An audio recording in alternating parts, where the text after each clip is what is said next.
Hello and welcome to Meet Your Inspiration podcast with Mary and Rich. Here we're talking about inspiration, motivation, and empowerment. Our guests are ordinary people who became extraordinary, and with sharing their story, we want to empower you to become the person you want to be and to go beyond your dreams. Today, we are again at Hampstead House, our lovely host in Sittingbourne, and we're very pleased to welcome to our podcast Nick from Watson Kent. Hello. Nick got a really interesting story to share with us. So thank you very much for your time and being part of our podcast. You're welcome. Thank you, Nick. Thanks for joining us this morning. Nick, so can we just ask, first of all, how did your journey start? So you left school. What happened next? Well, funny enough, when I was at school, I did used to work. I did a milk round before school in the morning, and then after school, I worked in the butcher's and a local school as well. So I've always worked. My dad, God bless him, I stopped getting pocket money when I was 13. So some of my other friends at school, they had wealthy parents. They would always get the latest clothes or whatever it might be. So I'd have to save up to get mine. So with whatever I wanted, I've had to work for. Which I think in life now, that's a good lesson to learn at an early age. If you've got to do it yourself, you can't wait for handouts. No, that's right, yeah. So that was your first thing, so yeah, entrepreneurial spirit straight away. Yeah, and I didn't care about being 16 or 18 or 21. I only wanted to be 17 so I could learn to drive. I was always like my cars and I just wanted to get a job with driving. And I had a few different jobs. I've had lots of jobs. But then I managed to negotiate with an employer that when I turned 17, he'd pay for my driving lessons. So I guess that was my first bit of negotiating. Incredible, yes, on that age. So when I turned 17, June the 11th, I had my first lesson. Then 10 weeks later, I managed to pass my test, and you get your freedom with your first car and everything. My Mark II Cortina, and that's it. I was out on the road, and then at 19, I got my first sort of sales job. I worked for a company called Safety Clean, where I used to service these parts washer degreaser machines. You know of the company. So that was a really good education because it's an American company.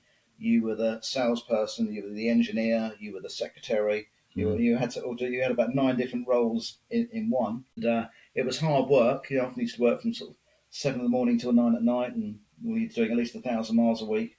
Wow. I was very successful at sales there. Yeah. I was the youngest in the company. I think I sort of came second in the country sometimes. So that gave me the get up and go, if you like. So you really had a drive right at the very beginning to push that. And so then I wanted to go and you see these other guys, the reps, they used to call them, go around their company cars with a nice suit and all the rest of it. And I thought, instead of being greasy overalls, I'd rather be in a nice company car with a.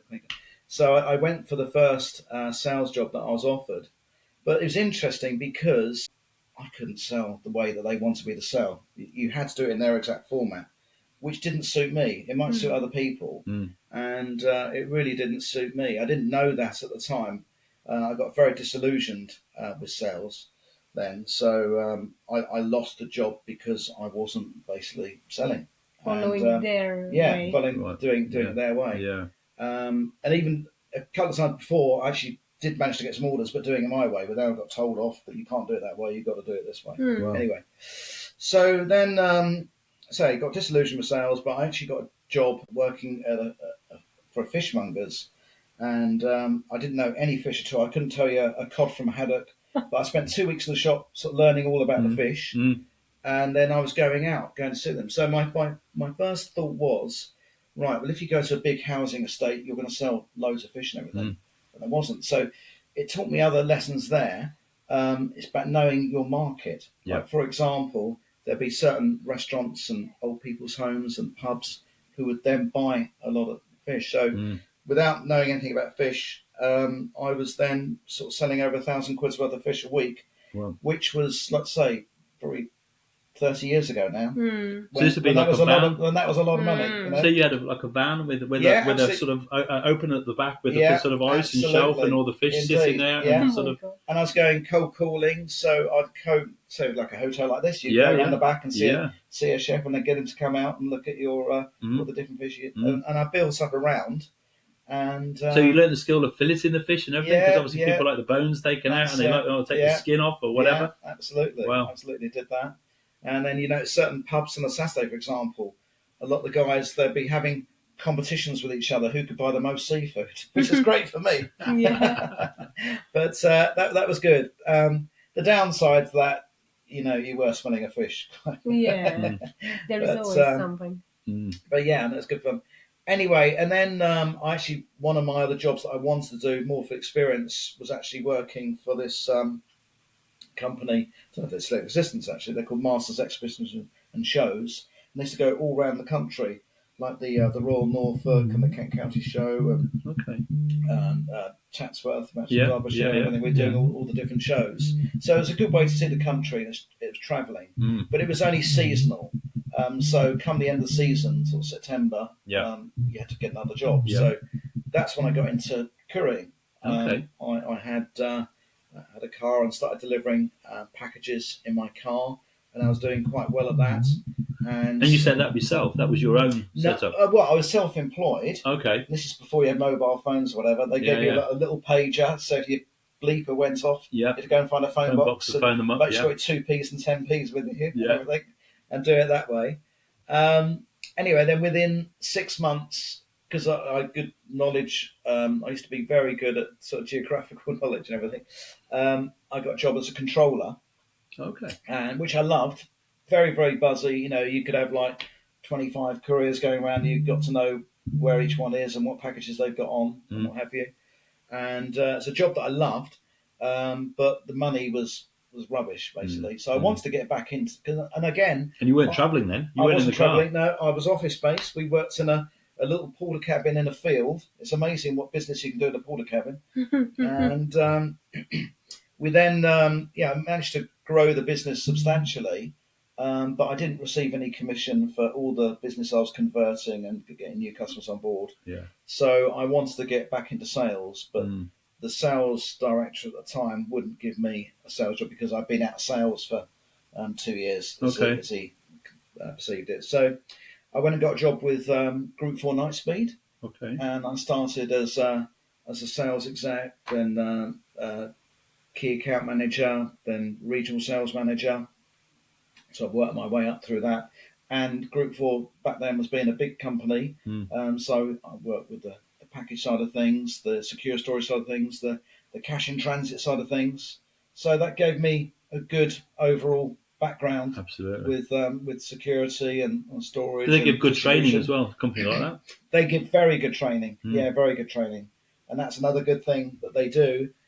You had to learn every aspect about the job. So you knew the driver's role, the accounts person role, the operations, because it was important. And back then, when I was selling the service, I knew all my competition. Now, if they said they were using TNT or Interlink or whoever it might be, know your competition. That's a good tip. So if they say, so they're using TNT or whoever it might be, you might know that company's shortcomings. They might struggle to do collections at a certain time, or they might struggle with bigger loads, or they might struggle with their accounts department with invoicing issues and things like that. So if you knew the weaknesses with your competition, you could sell your strengths against that. Because it's about a whole service in any of that kind of industry. It's the whole service is important. Isn't it? Yeah, absolutely. Reliability is obviously key, but it's the whole service of the thing. Everything makes a difference. Yeah. And I had a really good sales director as well at that time. He knew the top FT 100 companies and all the rest of it. And I was very fortunate growing up, if you like, through sales. I had some good people. That's what it's all about. It's never, you can't do things. You can do things yourself, but you need other good people around you. Good mentors. That's another good tip. If you can get a good mentor as well. Yeah. One of the clients I had at Group 4 was Gucci. I got Gucci at Group 4, and then when I joined another company, I mentioned when we were talking earlier about with the credit cards and everything. But Gucci was my first client there at SDS when I brought them across. So we were distributing their jewellery and everything as well. Wow. And when I started JDL, he knew me for many years by that time. So Gucci was my first client when I started JDL, my delivery company. So and again, that reputation, the trust, all those things became very important. And obviously, absolutely, when you've got incredibly valuable assets to transport, Yeah, and people want to know they're going to get there. That's the most important thing, absolutely, isn't it? Yeah. absolutely.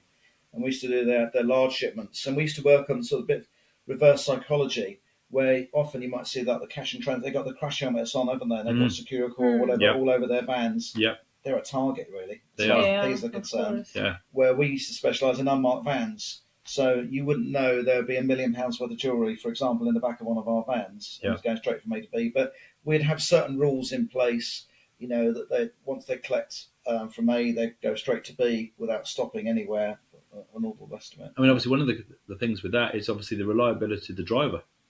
Because would the driver know what they're picking up and distributing? Oh, yeah, because there's to be certain procedures they have to follow and everything, and let us know when the goods are collected and where they are. Because we were doing, when we first started, we were doing things before we had trackers and all the rest of it. Yeah, of course. So they would have to notify us where they're at certain points and things like that. We do a lot of things the So old, would you have the old school way. security clearance for that? Would you, for all your guys at that point that were working for you? Yeah, we would vet the people, and often it was the people that we know. We would do things in an old school world. If you know the people that you're working with, as opposed to having strangers. I mean, we still are a smaller company in a way. I mentioned they sort of big enough to cope, small enough to care, but they would have our customers have the relationships with the driver to know that which driver. Which is also good, actually. Yeah, but they see the same driver all the time. Yeah. It's a good relationship. Absolutely, yeah. What makes you to start this company? What made me start JDL? Yes, and Yeah, what good age question. Yeah. you were? So before I started JDL, I was at a company called SDS, and as they mentioned, they used to specialise in delivering credit cards and banking cards. And then when I joined them, we started adding other products that we could go, tickets, jewellery, and then going on to mobile phones. And also when I joined them, it was only high-risk postcode areas. We managed to grow it to, it was a national service, so we did the whole of the UK at some end. And I did very well financially out of that company. But again, learning lessons along the way. Unfortunately, I didn't have equity in the company. That's one thing that I learned later on. And it went from being a job that I loved to being a job that I hated because we've grown so much. But nothing comes to you extra. Yeah, but also certain people are getting pushed aside. You see these corporate fallouts and all the rest of it. Yeah. I think we went from a 4 to an £18 million company. Wow. So it was a lot of growth going, and even I think the MD was getting sidelined of certain things, and they brought a sales director over me and all the rest of it. And so was that privately owned business? Yeah, I had like four directors. 4 directors, okay. Yeah, And they all had equity in it then, obviously, at that point. Yeah, different amounts of shares and what have you. Yeah. And but sometimes it would have been obviously recognised by the managing director and the ops director, but the other two directors didn't. You thought it might be nice then come along and say, "Oh, thank you for that £4 million worth of business you've given us." Yeah. That never happened. No. So at that point, you started to feel a bit, well, this isn't quite right. But not just that. The mobile phone market was really developing, and I could see other areas. And so what sort of year was this, Nick? This would have been about 98. Okay. Yeah. I did join in 97. Yeah. And so 99, and then So before the iPhone came along.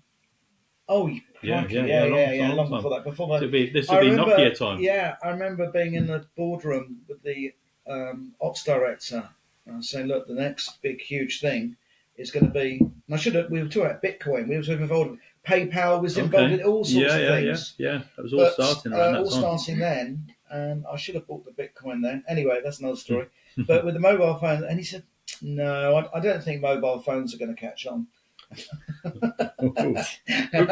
said, "No, they will be." I said, "You can use them they'll be operating vending machines and all sorts of things that we haven't even thought of, which is what the case is now." Yeah. You get, it's an all-in-one everything, isn't it? Absolutely. But part of the big growth that we had, I remember having a conversation with the managing director of Dialaphone at the time. If they were doing their phones by mail order, and what happens, say if you might trust your wife to sign for a phone, but because it's a legal agreement, she's not allowed to sign it. It's got to be Of course. the actual customer Yes. himself Yeah. who must Yeah. sign it. So the airtime providers were throwing these contracts back out, saying it hasn't been signed correctly. So they were losing, probably about £250 at the time, which again was a lot of money back sort of 30 years ago, and really about 25 years ago, whatever it was. Yeah. We lost track of time with COVID, Still haven't with we? you. Yeah. Absolutely. A long time ago. Anyway, so I thought, right, I know with our couriers, if we control, we make sure that they see the correct ID, be it a passport or driving license, at the time when they go there, and we can write down that driving license number, have that on a consignment note, and therefore we can confirm that the correct person signed for. So therefore, the airtime agreement wouldn't come back, or they wouldn't throw it back out, basically. And by having these sort of strict procedures in place and having the right format to follow, that's what helps really grow it. And they were testing us with certain areas, and every time we did a bit more, we sort of grew it organically. And and then therefore, once we had that service in place, I could then go to other people like digital cell phones and BT Mobile and people like that. And that's what grew it to like over 60,000 phones a month, all these different providers. Yeah. And they actually had a cap on my commission at that time as well, that I couldn't earn more than half my annual salary on any one account. Okay. Which that time was 25k. So I could only get up to 12.5k per month, but you're getting, that's still a lot of money. Yeah. It was good bonuses. It's It's a good bonuses. Yeah, when you add it all up between all the different clients, it makes a difference. It was good money back But then. at the same time, you also think to yourself, well, hold on a minute. If I was doing this myself, how much more added value? Because at the end of the day, all the procedures, all the ideas and everything were coming from yourself in terms of how to deal with it. Absolutely. Yeah. So why not take it to the next level? Anyway, and then so they thought, well, how can we? Let's get a bad boss in to really. It's such a shame. You've got someone who's I was bringing so much work and everything, and it just really, he'd want to know why I was spending 60p as it was then going through the Dartford crossing and things like that. You wouldn't believe little petty things, just annoyance. Yeah, and I've got other ideas of things that I want to do, and so one of them is actually a comedy series within the delivery industry, because there's so many things, there's so much material that you can actually use with that and everything. But that's for another time. I actually need time, is another thing. That's often we're so short of time, aren't we? Absolutely, doing different things. But anyway, so going to another market. Actually, after SDS, I went to join what we were doing. The next market was coming up was pay-as-you-go mobile phones. Yep. And so there was a good. They were called Fastbeat.com, which I don't think they're in existence any longer. But they were doing mobile top-ups. I could see the way that the market could develop, because lots of people couldn't have contracts, but there was a big market. And there still is now. People have pay-as-you-go phones. Anyway, but I went there, and unfortunately, after a few months, they ran out of money, so we ran out of jobs. It taught me lessons. For example, they had really flash offices in Guildford, which is very, very nice. But when you're a startup, perhaps you shouldn't have the best offices as the world, because they were using other people's money. They got the funding. They were spending it there. So I've always been a believer in sort of starting off small and on growing organic, cutting your cloth accordingly and growing within your means. And the computer system we had was out, but it's like having a 747 jet for like 4 people. You don't need a great big aircraft. Grow accordingly, you know? Yeah, absolutely. And so it's good. So I'd always try and take the positives out of the negatives, if you like. Yeah. So anyway, so I found myself, I got made redundant. I found myself without a job. And I had quite a nice car at the time. So I thought, right, I'm going to go back to what I knew, go back to delivery. And I worked it out. I thought I could just do like 14 deliveries a month. And then we'll work 14 days a month. That would do me. As long as I've got enough money to sort of pay the mortgage and go on holiday and have a quality life. Because then you'd handpick the clients you wanted to work with. Like, and obviously you mentioned like Gucci. So you pick out Gucci and say, well, that's it. I know what their the value of the goods. and therefore the value you can charge, because you knew obviously straight away how much you could charge, so you knew what you could do then. Yeah, absolutely. So there's so Gucci was my first client when I started JDL, and the other one I worked a lot with as well back then was Schlumberger, and that we used to do high value credit card movements, because what used to happen, the cards used to be manufactured in Felixstowe, and then they would go to Pont Adamor in France to have the chips embedded. Okay. Then they go back to Tewkesbury to have the personalisation of them as well, and then back to London where we do the sortation and distribution Wow. for there and everything. So I used to specialise in secure delivery of these things. So did you do it for each point? You did all 4 points around the square, so to speak. And we used that same principle for people like we had the Euro tickets, like the FA was one of my clients as well that we do that, but they actually had the UK allocation tickets was in Amsterdam, so we'd have to go to Amsterdam to collect tickets. What age you were back then? How old you were? Back then, I would have been about 30. Okay. Yeah. Obviously, with lots of experience built. And hair. From how you manage, obviously, this company, FA, how you manage to convince them? So what I was saying is, and that's an example. So Schlumberger, I just gave the example of going around the country in the FA. But Schlumberger agreed to come on board with JDL. But they actually had a rule that they couldn't deal with any company under 1 year old. So because we were a brand new company, so the ops director, even though he wanted to use me, his company rules couldn't allow me. So that changed things, and it's good you learn all these things. You always learn things after the events and all the rest of it. I guess you have some blind enthusiasm to go and start things. Yeah. And that's good in some ways and not in other ways. And so that prevented things. But so even though my plan of working like 14 days a month, doing some Gucci runs and doing some Schlumberger runs, that didn't help. So something actually, I've got a hole here that I need to fill. So what I would be doing, obviously, I was doing everything myself first of all.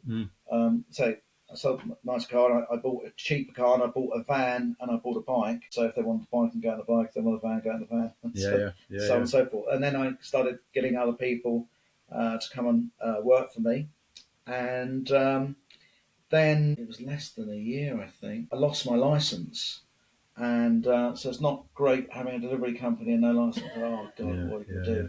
It's a challenge. But by the time I got my license back, I'd sort of grown the company fourfold. Wow! Because I had the time to do things and everything. So I'm not recommending anyone to lose their license. But sometimes the pressure can make you turn things around and do things and everything. Well, obviously, then it gave you the opportunity to focus not on the deriving and getting somebody else to do that, but to actually organise. And it's amazing what you can do in a day when you're making lots of phone calls and speaking to people and building it, and then all of a sudden the opportunity grows. And we can say that Nick is good on sales. Yes. We met Nick, and he definitely, I wouldn't say sell, but he knows how to make sure that you do the right thing. You do the things, So that's something I realise when people, I don't want to. But I'm sure I probably am. I don't mean to be, but I know I'm enthusiastic about things. But that's hopefully important. There's a difference between enthusiastic and being... Yeah, this is what I mean. You do it nicely. And that's another interesting thing, actually. I learned back on working at Group 4, I go and see somebody, they might be very happy with TNT. I say, okay, I can see that. I'm not going to try and force you into using Group 4. But I said, look, if things change, look, there's my card. If things change, give me a call. And then often you might find 3 months later, Nick, you probably don't remember me, but you came to see me, but I was happy. I'm not happy anymore. Do you want to come back and see me? And then I'd get them that way. So I used to sort of putting lots of acorns down. Leave the door open. And growing it later that way. And funny enough, where we are now, Mike came to see Mike. I think that took a couple of months to come on board. And suddenly you forget all about it. I tried a couple of times. I thought, well, I don't want to get in his face, as it were. And... because sometimes I think it's a no-brainer to come on, but my view of a no-brainer, somebody else, there's probably other things going on within their organisation that I'm unaware of. And, everyone's got different expenses at different times. Absolutely. So they've come on board, you know. No, it's interesting. So your delivery company is going for how long now? About 22 years. and how it comes the idea for What's on Kent. I love this Okay. story. Okay, so with What's On in Kent, like many people, you got your time down at a weekend and like going out, and I might like going to car shows and music events and fetes and fairs. And there's one day we went to Penshurst Place. I don't know if you've been there. It's a beautiful place. I need to go there actually because they're not actually on our app. There it is. There you go. So if you're listening, Penshurst Place. Sign up But now. unbeknownst to us, we got a little dog, Socks. But unbeknownst to us, they had a dog show there, and then Socks won first prize for the dog the judges most want to take home with them. Wow. Okay, that's cool. So that was a good one. And then we went to another fete at Bolton-on-Chelsea where Socks won again, and then we went to another fete at East Sutton where Socks won again. Being a competitive dad, I only wanted to go to fetes or fairs. We're going to have dog shows. And I thought, because the only way that you normally know about your local fetes or fairs is you see the three boards by the side of the road, don't you? Yeah, you do. That's the thing. Yeah. And a weekend, I'm not going to walk around with my laptop or my local newspaper with these things in, but I'm going to have my phone, so I will know about a local fete near Sutton Valence if I send a sign, but I'm not going to know about one, say, near Canterbury, for example. So I thought, well, there must be an app. There's got to be an app with these things going on. And there wasn't, because I know there's desktop sites, there are other sites, but there wasn't a dedicated app for what's going on in Kent. So I had the idea then, and it wasn't till I got COVID the first time I had to isolate for 10 days. It really gave me time to research and plan the idea out. So by the time I was COVID free, I had the idea for What's On in Kent. So did you know someone who could actually develop the app? Because obviously that's the next thing. It's great. Yeah, you have an idea. I mean, lots of us have different ideas of how we might do something we'd love to do. But actually to convert it into doing something, obviously, to find an app developer is obviously the first thing. Obviously, sort of you need someone who's good at the marketing side as well to piece that together, and obviously to build a little team to be able to produce an app like that. So was that easy or not? Oh, piece of cake. No, it wasn't easy. I guess anything that's worthwhile never is, really. No, it never is. And you can use a lot of similar analogies to different industries. Like going back, drawing on my experience from the delivery industry, for example. And I often use the comparison of Formula One. I love my Formula One, I said to you before, and there are many comparisons because, for example, back in that day, and I use that analogy with when I was at SDS with the phone side of things. You can have a very good driver back in that time, be it Alan Prost or Ayrton Senna. They're great drivers, but they can't do it without the car. No. They can't do it without the team. No. You need everybody to make it happen. Yep. And again, you need the team principle. So the team principle, he's got to have the best drivers, the best aerodynamicists, the best engineers, the best designers, the best sponsors, this, that, and that. You've got to draw it all together. Yeah. And I mentioned about the old sales director I used to work with, and he's not, and again, I've taken that feather from his cap that always never be afraid to have people who are better than you who can do the right job, and you've got to get the right people around you. This is something that catch me on our first conversation when you said exactly about the app, that you had the idea and you said, I didn't know how to make it, but I find the right people because you're not scared and you're not worried that you will get. Well, this is the thing. So I had the basic idea, and I thought, well, if I want it and need it, there must be other people like me that will want it and need it. That's where my market research sort of started and finished, really. And so you need more than that. And I committed, a cardinal sin. I didn't have any background in media or in apps and IT, although I work with IT. Actually, I know how IT can help develop things. I have worked back with the sort of creation of barcodes and things like that back in the beginning. Okay. And obviously, now it's all QR codes. And Absolutely. How it's changing. So you was asking about, I had to find a good code writer. And I was talking to people from Europe, from around the UK, all over. And as it happens, I actually found someone who lived in my village in the end. Wow, So amazing. like, sometimes the stars align, Yeah, and yeah, timing can yeah. be so right. And for example, just as I talked about right timing, I phoned. We'll speak about battle carts later, but I phoned them yesterday about an idea. She goes, "You called at the perfect time. I'm just about to go into a board meeting. I really like the idea about having a network meeting and what have you and everything. So I should take that in." So sometimes your time, and it's often about timing, isn't it? It is, yeah. You know, just because something you might have a great idea, but the timing might not be right for it. And so therefore, I felt the timing with this idea was right because we're using more and more apps now on our phones and everything, Yeah, we are. and therefore people are being receptive to that. I got into apps with JDS many years ago, and I thought, oh God, everyone's going to want to use it. But at that time they didn't. They're still happy to pick up the phone or send an email and book the couriers and that way. So yeah, I was very fortunate. I got a very clever code writer who was local to me, and which was important because for me personally, I think communication is one of the key things. Like that with delivery and everything, you've got to be able to communicate. Yeah. And so if you are, I know we have the technology and lots of people doing Zoom meetings, all the rest of it during COVID, but there's nothing better than actually one-to-one. And when you go somewhere, you see and feel and all the rest of it, And in sales, that's one of the things I think we all learn in sales. If you're doing the one-to-one basis, you're visiting, you're going in to meet the people, you're going into the factory, you're going into whatever the area is that you're selling into. Yeah. You learn so much more on a one-to-one basis than you ever will do on a phone call, and certainly against an email, which is very impersonal and hard to understand sometimes. So it's the personal relationship is always really important. Definitely. And a lot of people say they don't believe in cold calling. They're too proud to forget that. Cold calling is always good. And again, most of the partners that we have on, with Watson and Kent, for example, I mean, we've set it up that people can sign themselves up. You can go in and create, you don't need to speak to anybody.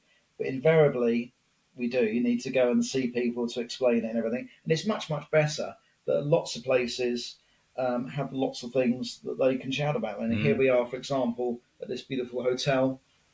So every single room is different. Yep. They do a lovely breakfast here. They've got a nice garden area. They do weddings here. Yeah. They've got a spa here. Yeah. So there's lots of things here that you wouldn't necessarily know about. No. And other things, what I can do as well, it reminded me of something I need to do.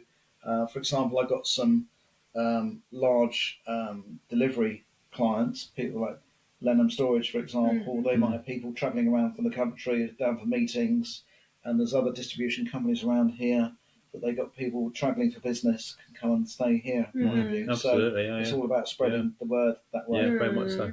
Yeah. And recommendation again is so important. If you've got a good referral, this is the place to stay, or this is the delivery company to work for, or these things make all the difference, don't they? Because personal recommendation is really important.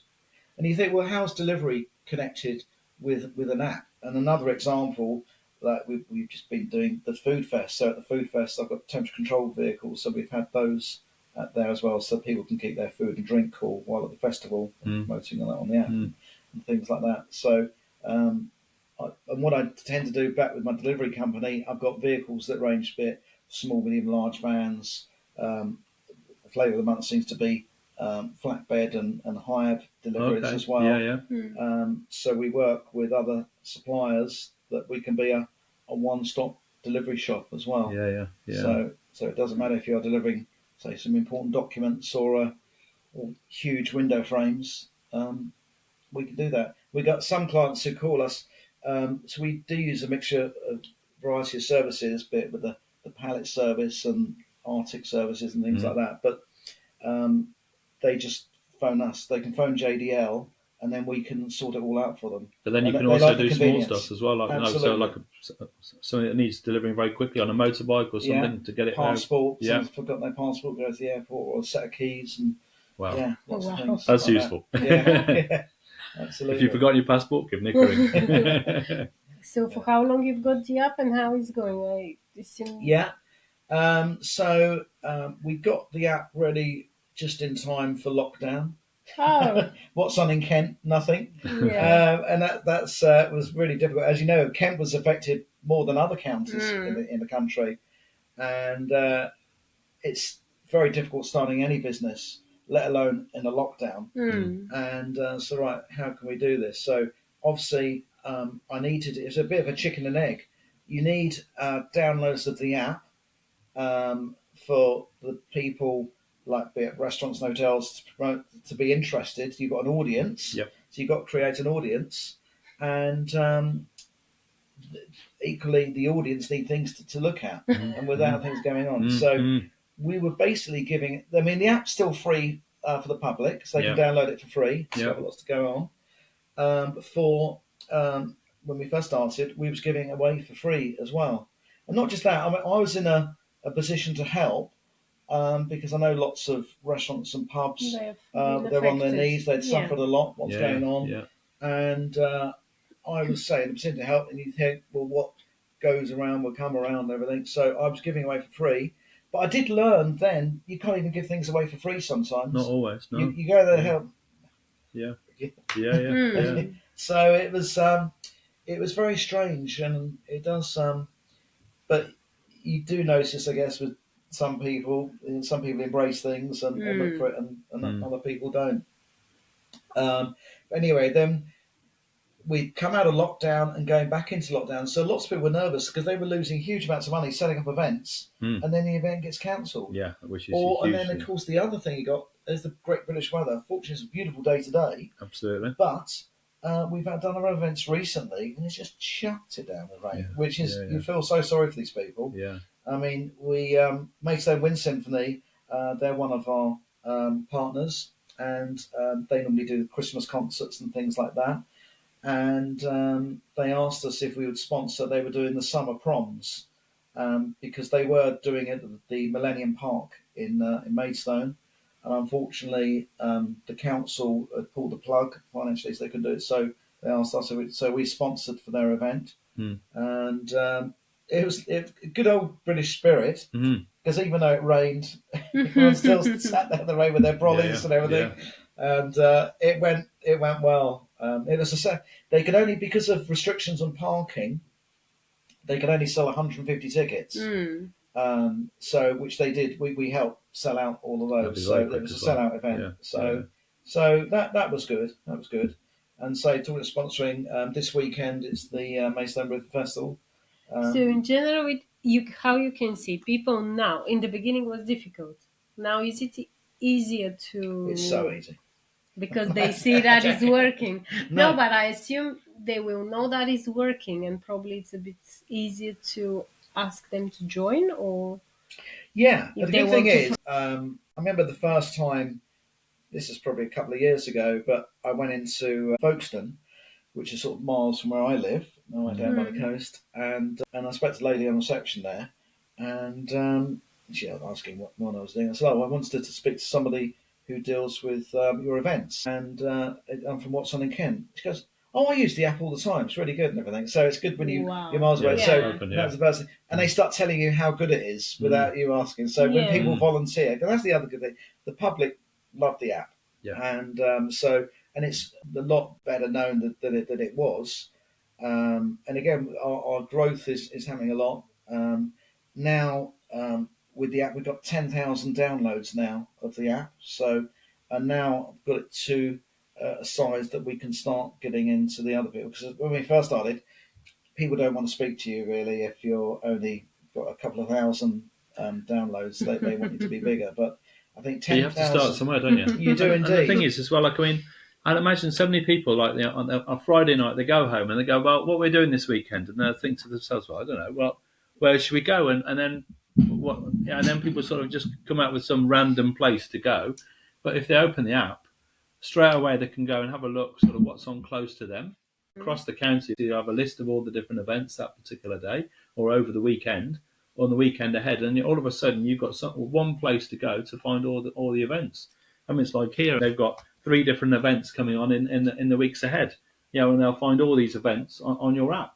And it just makes life really easy. Can you buy the tickets or if there are Yes. tickets through Yeah. the app, have you got Yeah. the link? So Yeah, yeah. absolutely. So what the partners can do, they can do more on on the desktop site as well. So the desktop, the way we created it is that, as I mentioned, that people can sign themselves up, but they don't. We generally set their profile up for them. So they have their own username and password, so they can log in and they can create events. They can do They that. can do It's all that not themselves. always your Absolutely, team. we've made it simple Okay. to use, Yeah. and then they can upload photographs and video and Yeah. keywords and content and what have you. So if they've got new events coming, I mean, like for example, here they're having a one-off event, which would be their 90s event. So they've created that, Yep. and through that they can obviously put a ticket link on as well that people can buy the tickets. They can put their social, like their Instagram and Facebook, as well as their website. They can put those things on there as well, and they can have recurring events on there. Like for example, it might be Sunday roast here, so that would be like a recurring event. The 90s will be a one-off event. Yeah. So yeah, they can do those. Sounds very handy. Where it comes, all that, what is the exact word to say? Obviously, through your experience, you always had that idea. You always look ahead of the time. Where did this come from? Do you know what? At 18, I didn't even know there'd be a thing called the internet, but I thought there would be something where people go, and I had the idea about you could have a computer at home and order your shopping, online shopping. And I had that idea at 18, but obviously I didn't have the knowledge and all the rest of it, but I could see a world that we could do that and order shopping online, and obviously how it's become now. And I do have other ideas as well. That there's other services which I think can be absolutely huge, which aren't in existence at the moment and everything. Keep them maybe Yeah, I know. next businesses And for you. I've You got never other know. things as well. We'll keep it all a secret. Watch this space. Yeah, other things like that. But I was thinking, for example, what I've done now with what's on and what I did with the delivery company, I could see a gap in the market, how I grew the mobile phone side of things. And again, I could see a gap in the market, how I've grown the app side of things. And also, I've got what's on in Ibiza as well. Okay. Yeah, so there's another app because I wanted to have the same concept, but foreign country to look. Well, that's got to be what's on Brown. It's got a lot of scalability. Yeah, absolutely. It's got a huge opportunity because obviously so many people, especially younger people going on holiday to Ibiza, obviously they all want to know where the next big party is going to be. So finding that straight away through one place would be a fantastic opportunity. Yeah, and it's getting the right people on board as well, because often the way the market works these days with influencers and the people like that as well, and it's very different. You have to be there, and sometimes I think I could do with at least 12 of me. But how big is your team? How many people it's you're still working fairly with? small, really. I think got 1, 2, 3, 4, 5, 6, and sometimes 7 of us, really. Yeah. At the moment, but yeah, there's other ways, and not just that we've all had it. Unfortunately, life. We've just lost somebody this week. Unfortunately, she was only 51, and it makes you realise how short life is and everything. So we've lost people along the way with different things, and life happens, and there's been so much illness. So it's a different world that we're in now, and you just got to do something. And for example, with Ibiza, you need people there all the time, really. Yeah. We're trying to manage things with it because, and again, we've lost people there as well. Things change all through their family. They have to look after a family member who's ill, and it's very, very difficult operating business these days with life. As John Lennon said, I think life gets in the way when you're making plans. It does. It does. Yeah. But it makes you realise and appreciate, unfortunately, we're a long time dead. You're only here once, so you've got to try and make the most of it, while you're here and everything.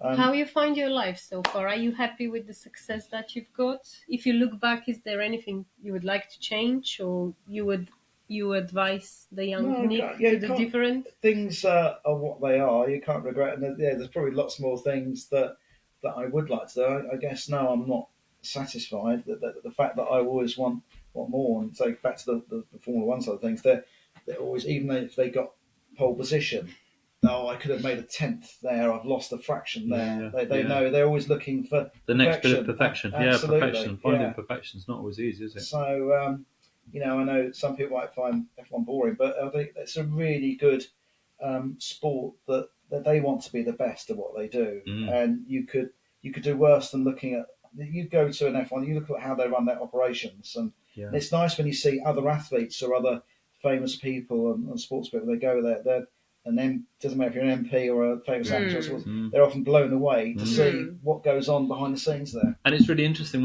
if you use F1 as an example, because obviously for years, there'll be a hardcore following of like generally, I guess, men who would like follow Formula One because that was their thing. They like the racing and the cars. And then all of a sudden, when Formula One management changed, and obviously all of a sudden Netflix came on board with the Drive to Survive, and all of a sudden you've got a complete new audience, and a lot of ladies are coming in to watch Formula One and getting really excited because they like the side of the backstory of the people, which is again what you just said. It's about the people, about the managers, about the team bosses, and the interaction between the people. And all of a sudden, once that extra dimension comes in, and the audience just grows. But actually, it's really interesting because, for example, when Bernie Ecclestone was running it, he wrote like a dictatorship. Yeah. And the way when Liberty Media took over with Chase Carey, he wanted it to be a partnership. Yeah. And so you work with all your sponsors and your teams and your fans and what have you. And I really like that ethos, if you like. So that's what I borrowed. So with JDL Delivery Company, we're customers, but now I borrowed his thing. We're partners. So all of I borrowed that term, if you like. So all of our partners are partners that we work with them because I want it to be the best that it can. Yeah.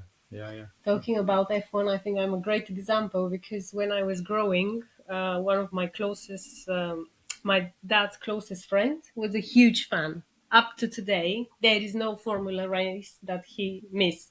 And in my childhood, if Sunday we are getting together, he was always watching that. I remember the big names back then and everything. And it was weird that when Netflix started this series and I started watching it, because for me, nice cars, 20 people, okay, F1. I was totally smashed with the leadership, what's going behind, how important is this car to obviously perform, and know this decision, what an impact one decision can have on the whole race. And thanks God this year I was fortunate to go at least for a day to Silverstone.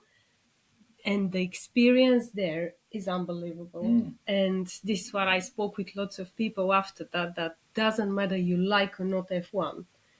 If you've got the opportunity to go and experience this on the day, it's another scale.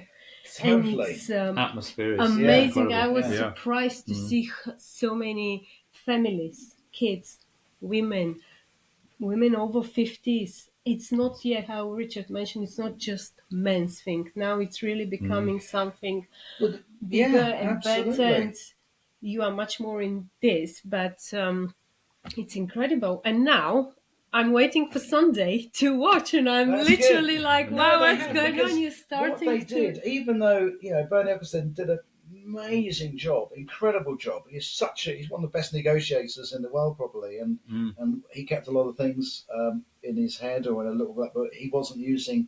But the major thing he wasn't using was social media. So when Liberty Media, the social media, and that's how they absolutely exploded, going around the world and everything. And as you say, bringing in a whole new audience as well. Lots more women like it than they did before, and they got the new followers. So you got the new upcoming drivers, like your Lando Norrises, the social following that they have and everything.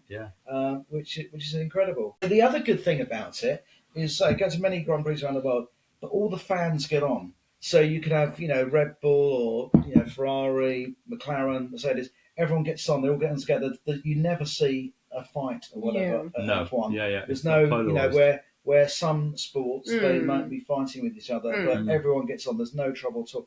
And you say it's such a great atmosphere as well. No, and especially I mentioned like Abu Dhabi that I go to every year as well as the last race of the season. But the concerts they have there after you get everyone to the Killers, Guns N' Roses, Pink, Sam Smith, Dua Lipa. you get all the top artists that come and play, which is all included with it as well. Yeah, it's a I big, should be big selling event. F1 holiday packages. You should. Yeah, Come sounds on. like it. Yeah, Start absolutely. that. Yeah, I think yeah. you have to be in. What's on in F1 is coming. There it is. What's on F1? You never know. Yeah. There is that. Let's talk about your passion a little bit and a bit your hobbies. And you've got a really busy life, juggling with everything. How you find your time for yourself? What you do to recharge yourself? Yeah, that's. I like to have my weekends off. I like to travel. Is one of the things that I do. I like my cars and bikes and try to do walking as well. I like going out for walks as well at the weekend. But it's always having things to look forward to. As on that side, as mentioned, I've got we're doing a tour with the McLaren Club around the Switzerland and France, doing the Alpine tour last year. How many days would that be? You go 7 days. 7 days. 7 okay. days that yeah, one. yeah.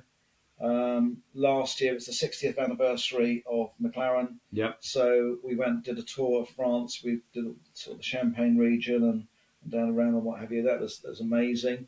And we actually met with other McLaren owners as well from Germany and Switzerland and France as well as the UK. And I think there was over 100 McLarens altogether and everything. Wow. On the road? Yeah, You All following in a convoy. No. No? You don't really want to have more than 6 McLarens at a time because you can attract unwanted attention. Okay. Yeah. It's quite funny actually. The word goes around, and you get some of the YouTubers and the Instagrammers. They're over bridges and different places, but around taking pictures. Yeah. It's quite good. But yeah, it's a good fun. And then the previous year, we did a tour of Europe. We did like 8 countries in 7 days. Wow. Okay. So that was good fun, and taking in the Nürburgring as well. Did you drive the Nürburgring? Yeah, I've done the Nürburgring a couple of times. Okay. Yeah, that's quite a scary experience. It is. It is very scary actually. Because you've got all different levels. The first time I did it, I actually did it. I had a Maserati Gran Turismo at the time, and you couldn't get insurance to go around the track. So I didn't want to take it around the track because if something happens, there'd be a lot of tears. Do you know what I mean? And it's a very expensive place to have an accident. Yeah, absolutely. Because as you say, they charge you for if you damage the barriers. And recovery and every aspect of it is massive. So what I did, actually, I remember, it's really weird. I do remember at the time certain things. I remember I was in Vegas at the time, and my body clock was all over the place, and I knew I was going out. So I was looking for another car. I bought a Porsche Boxster online when I was in Vegas, and so when I landed at Heathrow, I came back and picked it up from North London on the way back. So I never switch off really. There's certain things. Was it cheaper than a taxi? Well, it was, funny enough, because what I did do, so I had that car for a couple of months, did the Nürburgring. Also, we were so lucky when I was out there. Spa in Belgium was only open about 4 times a year to the public that you can go on those drive days.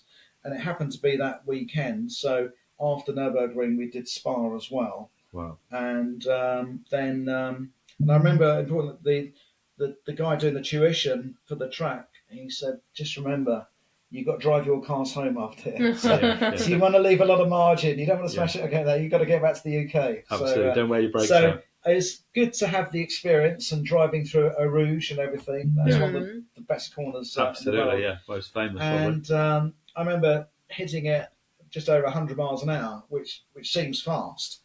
And but these F1 guys, they're about 180 through there. It's just and as you go up that hill afterwards and go over the top of the brow, over the top, I mean, it's just you can't see, it's blind first of all. The undulation and everything you go around there, it's quite incredible. But anyway, and again, I like to think you make your money when you buy a vehicle, not when you sell it. So you can buy at the right price, at the right time. So fortunately, I sold that car for a few thousand more than I paid for it after I had all the fun in it. So that paid for my trip to the Nürburgring and other things like that. So it was a cheap taxi. That's great. You work hard. Yeah. Since what you stayed 13 years old, you start with the milk, obviously deliveries and etc. Let's say like the first time you start work, all the way you work hard. So I'm sure that it's well deserved too. enjoy life now, and carry on working hard. And I would say that we are.